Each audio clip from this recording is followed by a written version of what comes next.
Time and tide wait for নান।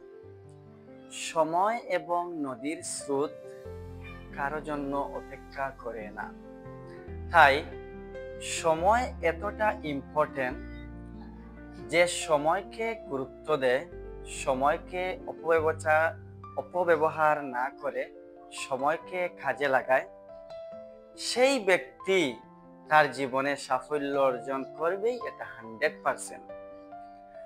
আমরা স্টুডেন্টরা প্রায় সময় মনে মনে ভাবি আমরা ভালো স্টুডেন্ট না, কিন্তু তারা যে সময়কে অপব্যবহার করে সময়কে কাজে লাগায় না।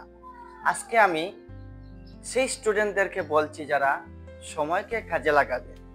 তুমি যদি একাডেমিক সেশনের শুরু থেকেই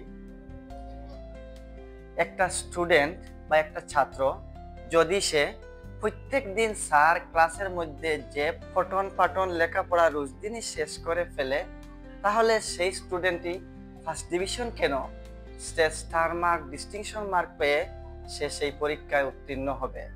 তাই সময়কে অপব্যবহার না করে, অপচয় না করে সেই মূল্যবান সময়টিকে কাজে লাগান। সময়কে যে কাজে লাগাবে না সে তার জীবনে কখনো সাফল্য অর্জন করতে পারবে না। আর যে ব্যক্তি তার জীবনে সময়কে সবচেয়ে বেশি গুরুত্ব দিবে সেই তার জীবনে আগ বাড়বে, সেই তার জীবনে একজন সাকসেসফুল ব্যক্তি হিসাবে প্রতিষ্ঠিত হবে। ধন্যবাদ।